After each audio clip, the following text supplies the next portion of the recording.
morning, everyone. Welcome back into my kitchen, Cooking with Carol Diane. Oh my gosh, we have now entered summertime.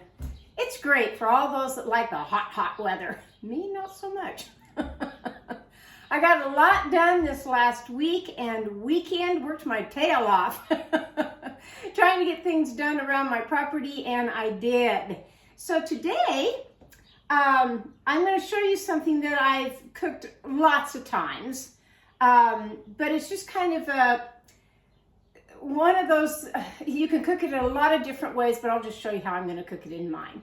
Over the weekend, the farmers markets are all open. They're not completely full yet. That won't be until middle of July and well into August that you're going to get some really nice fruits and vegetables. What did I get over the weekend? I got this little guy right here. Have you ever seen a carrot this large? I mean, really, folks, aren't these big carrots? So a couple of places that I go, if you're local in the area with me, check out the Mount Garfield fruit farm. That's where I get these great big carrots, wonderful carrots.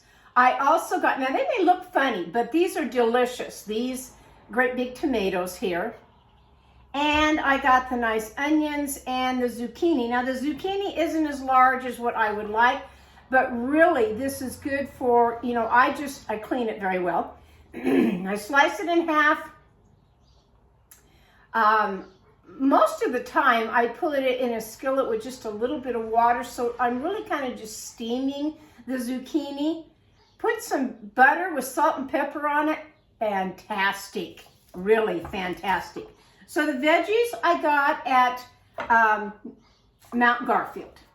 Start with that of if you're in the area and you think, well, where do I go to get some good veggies? That's one. I also got there some garden green onions. The tops of them were really raggedy, so I cut that off, but I am going to be using this today in my recipe. Then we stopped at what's called Field to Fork, which I have gone to before. Oh, I have to back up. This also came from Mount Garfield.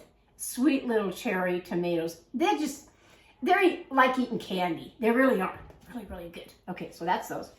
Anyway, then we stopped at Field to Fork. Now, Field to Fork is over there in Palisade also, but it's on the main street there as you're going past, oh gosh, I think it is, it's either right before or right after, and I know I should know this, of the high school over there, but you can't miss it because it's on the left-hand side of the railroad track side. You do have to cross those railroad tracks to get over to his little stand.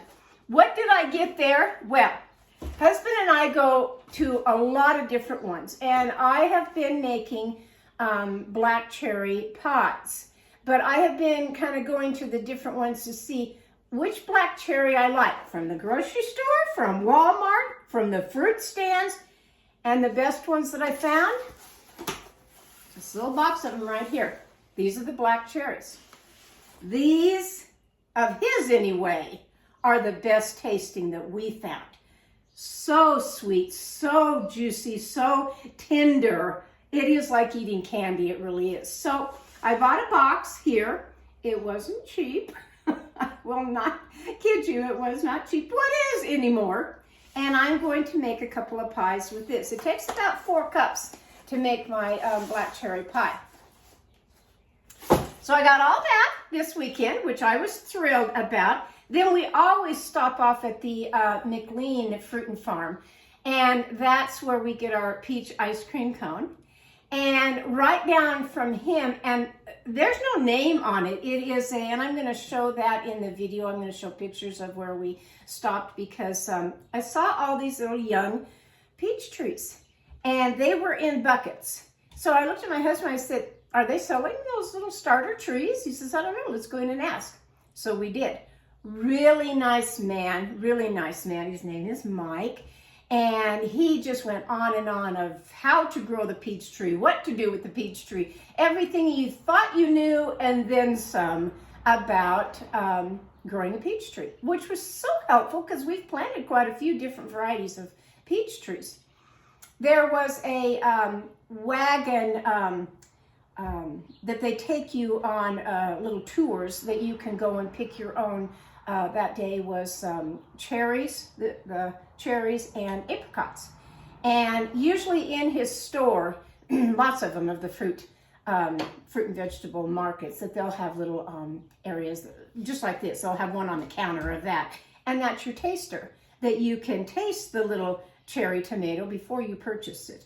And so he gave me 4 apricots. They have to ripen right now. But he gave me 4, and if I really like them, then I'll go back. I won't go out there on that cart in 94-degree weather and pick cherries and do all of that. I'll get them from his store inside that he's already done it. But boy, that was a treat over the weekend. It really was. So he was fun to go to. Always going and getting top it off with my peach. It's a soft serve ice cream. And I get mine in a little sundae dish. And then they pour chocolate syrup on it. It's so good. It's just to die for. So about 3 different places that I personally like, if you're in this area, that go to McLean for the ice cream, Mount Garfield for some of your vegetables, Field to Fork. He didn't have the onions, which I was kind of disappointed. They're just not ready yet. But when he does pull them, they're huge. So I'll be going back to him. Always really good lettuce there. Yes, Clark's has the good peaches, and they have fruit there also. It's just, not fruit, but vegetables there also. It's just, we didn't go that far down over the weekend. We were just kind of hitting the ones that we kind of go to all the time, and that's them. So today, what am I going to make? Well, I am going to use the onions, of course, like I said. I'll set this just aside a little bit so that you can see what I'm going to make today. The meat part of what I'm making is a flank steak. I thought that I had shown a video, but I kind of went back through my videos, all 200 some of them. I don't know how many I've made now, quite a few for you. I went back and I thought, did I or did I not show you what my flank steak of what I make my stuffed flank steak is all about? I guess I haven't. So when you go to the grocery store, this is what it will look like. It is just a rolled piece of meat, and it'll say right on here, flank steak, beef flank steak. Some people say this is the best cut of the beef. I tend to agree. It's just my preference anyway because of the flavor. I really like the flavor of a flank steak. Now, flank steaks you can cook a lot of different ways, but today I will show you how I'm going to be doing mine. How I've always done it, really. So many variations of what to put in it, what to do with it. And I just really like a flank steak. So you take it out of the paper. I think I'll go get some paper towels right quick.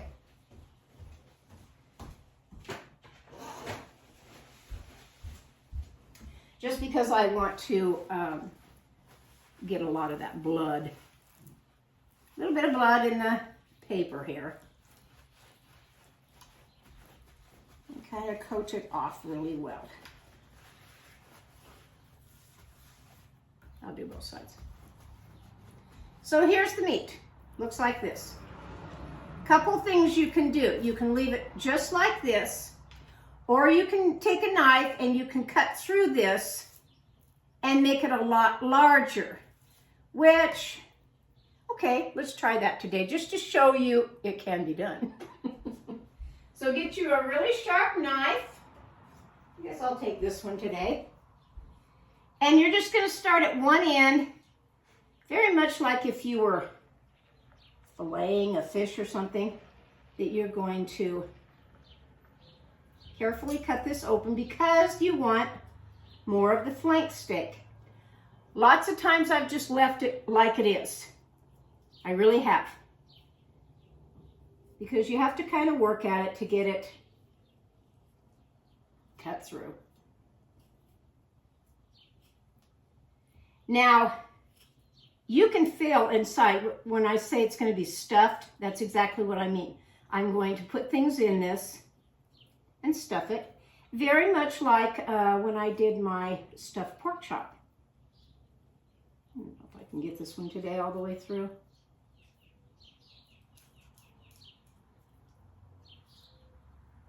I just don't know. Like I said, usually I leave it to make a real thick one. But this one's pretty thick anyway. Let's see here. Probably should have had this done before I started my video.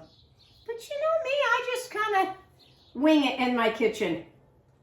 I start out, I have the idea of what I want to cook for the day. And then I kind of just start out and think, okay, maybe I'll make a video about that. Show how I make it.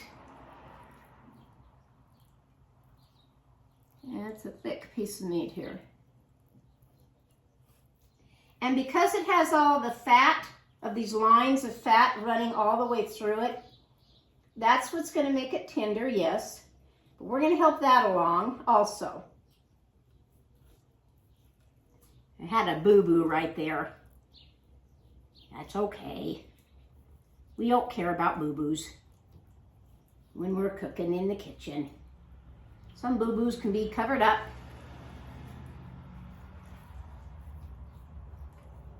The idea is to get it a lot longer.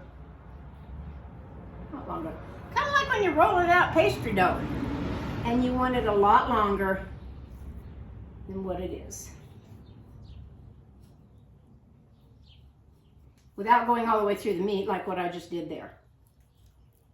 That was kind of my boo-boo right there. All right. I'll get it there. Not a whole lot of seasonings with this because of what I'm going to be putting inside of it.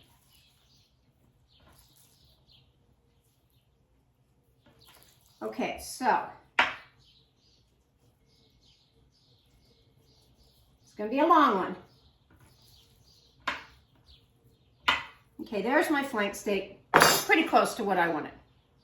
You don't have to do that. You can leave it just like it is. What do I put with this? Okay, a couple of things. First thing I'm going to do is give it some salt and pepper. I'm going to use the nice sea salt on mine. Put that down. Then I'm going to use some nice ground pepper. Season it up. Okay, that's two things there. Now take a bowl. You can get whatever kind of dressing stuffing. I chose the, this is Mrs. Cuban's traditional stuffing. It's just a regular box of stuffing. I don't buy the stovetop stuffing. If that's all you have in your house and that's what you want to use, okay, go ahead. I should just say whatever kind of stuffing that you want. I usually use that Pepperidge Farm, and to tell you the truth, I couldn't find it on the shelf. It's like, where are you today? So I was down, this happened to be down the cake and flour and sugar aisle, so that's what I went with. Now, I need enough to go on here, so I'll pour about, not even quite half of the package in there, and then I'm going to take, I'll just set him up here just a little bit. Then I am going to take some of this onion. Hope you guys can see that. That over here. And chop it real fine of your onion. If you don't have little garden onions, that's all right. Take whatever onion you have in the house. Just not a red onion. We don't want it that sweet tasting. So take a yellow or a white onion. But these little garden green onions, they work just fine. Put all that in there. Wow, this is a fresh, nice onion. I'll tell you that. How do I know that? The smell. The minute you cut into it, the smell is great. Real nice. Said I got a lot done over the last week anyway. Finally got the utility trailer cleaned out. All my stuff put away that was Thanksgiving, Christmas totes, all of that's back in my shed now. Now we're taking the leftovers down to a thrift store and donating it. We really are. I don't need it anymore. So that's what I'm going to do with that. Husband has an appointment this morning, and while he's doing that, I decided, I'll just come on and make my little video, show you what I'm going to have. This will cook today nicely. And this is what we're going to have for dinner. Again, the celery needs to be chopped pretty fine. So think of it that you are making, like when you're making your Thanksgiving dressing, that you put your onion and your celery in your dressing. And that's what you're going to put in this. I'm altering it just one little bit by using something that, because I just don't have it in the house, I have something else. And that's okay. If you don't have certain things in your pantry or your cupboard of your house, for cooking, you can substitute. I like to use the original on most things that I'm doing, but it's okay. All right, so give that just a little bit of stir that you've got celery in there, the bread. I can already smell it. It smells like dressing, like at Thanksgiving. It smells really good without the poultry seasoning to make it for turkey. This is what I'm substituting instead of beef. Hands are all wet still. Instead of the beef, I am using chicken, but it will be okay. I just want to get this enough liquid in here that I can make it soft where it's going to be put in this meat. And while that's soaking up the juice of that, just kind of set that aside a minute. Next thing I'm going to use on this meat, I took some spinach, washed it well, put it in my salad dryer, which is this. Oh, it's not going down. Anyway, it's dry and all rinsed off. Spinach. And we're going to put spinach leaves in here. Now, if you don't like the little ends, cut them off. It's just that simple. Cut them off. And sometimes I don't. Sometimes I just want the leaf in here and I don't want all those stems. Put them in there. This is going in to give it flavor. It really does.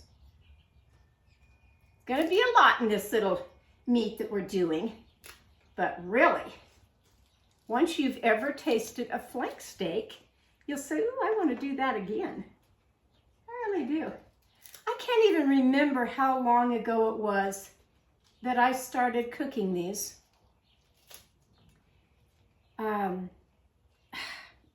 I know in my 40s, I know that, when my kids were young and younger than what they are now.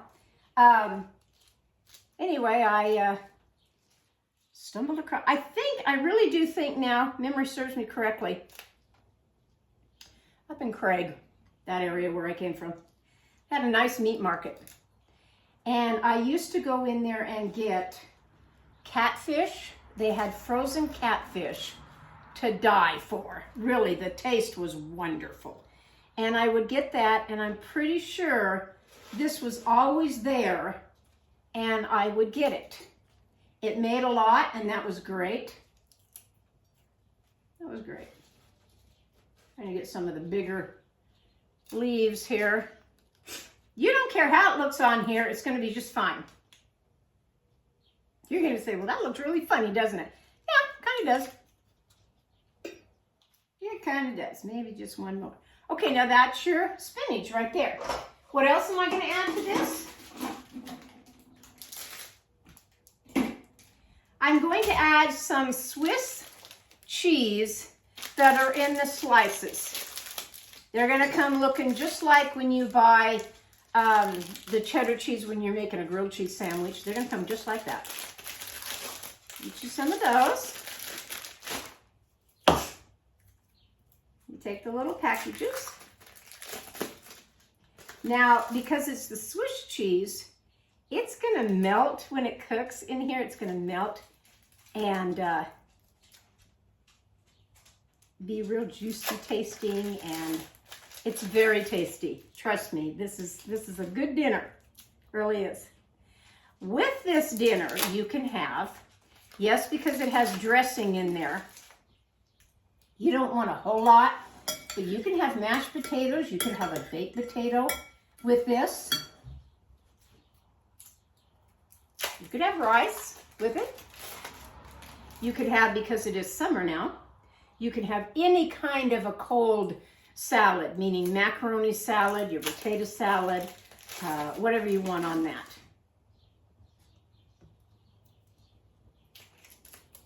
Have to feel where the little ends are on these packages. You just kind of set your cheese randomly on here.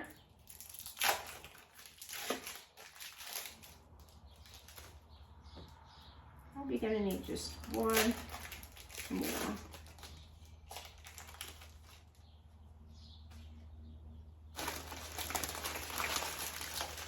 One more here.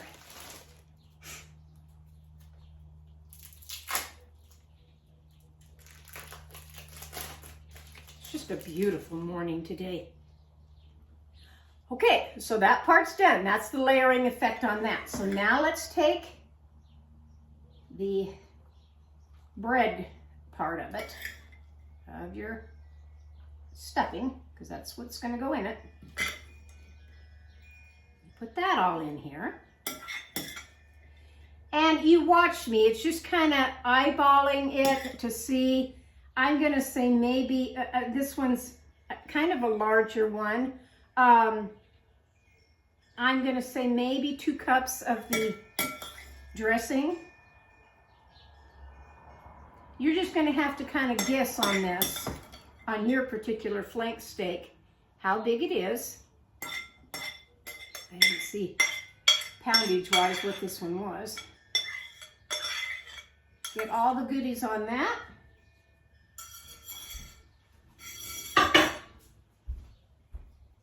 Okay, and I didn't do it real straight, but this is what you start doing now. You're going to roll it up. Roll, roll, roll. Till it's one big long roll.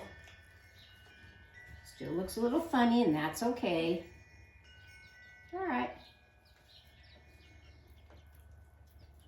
Roll it up till it looks like this. All rolled up. Then take some kitchen string. This is the ones that you can use. It's a twine. And I don't know, go about, your cutting board size. And put this under here, because now you need to make sure that he stays together. So roll it up. Take the twine and put him all together.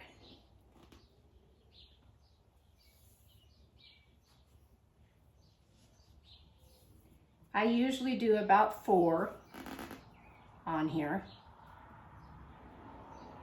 He's going to stay together. He is.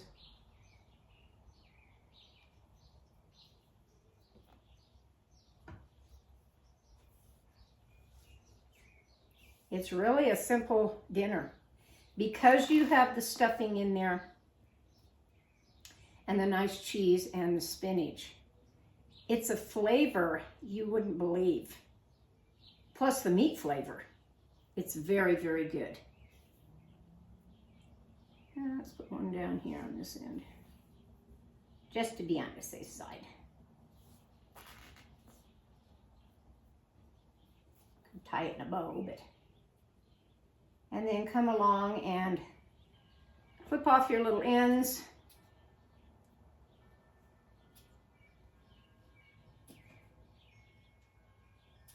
Okay, that's that part. Now here's where it comes, your preference of how you want to cook it. So I usually, long time ago, you know, of making these over and over again, I would just stick in a roaster pan and put it in the oven because I don't want to do that on a hot day. I am going to get out this bad boy. Yes, I am going to get this out and put it in here. Take out the rack here. Of slow cooking it for today. You can cook this out on your grill. You really can. Just do it on slow out there. But really, I'm just going to put this in here now. Stick it in there. Let me get this out of the way so that you can see. Okay, now here it is in the cooker because I want this to cook all day and be nice and tender. When it comes out, when it's all done, I will show you how it's going to look, how I slice it. It will come out like a pinwheel. It really will on the slices. You can take these and you can cut them just like this. If it was a not quite as fat as this one is, but you've got a long one, just say a small flank steak that you're doing, and you've tied it up and you've cut it, then you can take the barbecue of skewers and put in there, and you can put that on your grill. That's nice to do too. On low. This isn't a force cooking meal at all. This is kind of slow. It would be kind of slow in your oven a little bit. If you wanted to brown this, you can certainly do that before you even start the cooking process. You can have it brown, but I think this is going to be just fine in my slow cooker. So here in a few hours, I will be back on to show you what this flank steak is going to look like, how I'm going to cut it.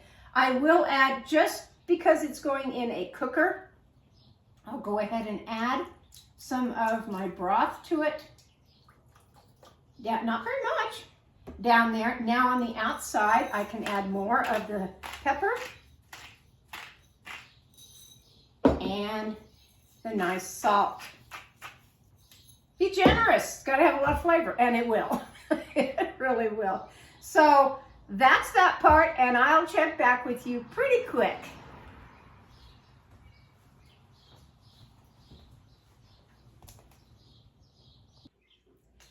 Okay, I am back on to show how the flank steak looks now that I have cooked it for several hours in my nice slow cooker. Went out on some errands. Oh my gosh, I think I've melted like a popsicle. 96 degrees outside, and I'm all over this mini city. Why? I don't know. Anyway, that's what the car said it was, 96 degrees. Had to go to Walmart, had to go to a different shoe store, had to go here and there, Cabela's everywhere. And it's like, could it be any warmer? The 96 felt like 126. Really, it was just whoosh. The minute you get out of your car, an instant heat like an oven. I can't do it. So I'm back home showing you that my dinner is done now, except I'm waiting for the mashed potatoes to finish cooking. That's what I'm going to have with it, mashed potatoes and a simple little vegetable. And that's going to be my dinner. So what you want to do is just remove the twine now that you've put on here. Take it off. Comes right off. Like so. Pretty good. Start at one end, work your way over. And mine, because I had it in the crock pot, yes, just completely falls apart, which that's what I want right now. Otherwise, it's going to be a lot firmer. Let's see if I can get one. I mean, this just comes right apart. And inside, yeah, it'll look like a pinwheel. It really will. The taste, yeah. Get a little bigger. Wow. And I'm not just saying that, folks. This has a really nice flavor. I taste the meat right off the bat because it's a little different flavor than any other kind of beef. So tender, so good. Then I'm tasting the cheese, of course, with a hint of the spinach. My dressing is in there that is not overbearing. You notice that I didn't put a lot of seasonings. I didn't put Italian seasonings. I didn't put even parsley in here. You certainly could. You could jazz it up any way you want. If you don't even want to put the dressing part in it and you just wanted to do the cheese and the spinach, that's good too. It really is. I hope you go make this recipe and try it. Really, really simple. You watched me do it. You don't have to cut it in two like what I did. You can just take the slab of meat, put whatever you want in it, roll it up, bake it, cook it out on the grill, however you want to do it. It's kind of a multi, whatever you want to do as far as prepping it, of getting it ready for whatever, and cooking it.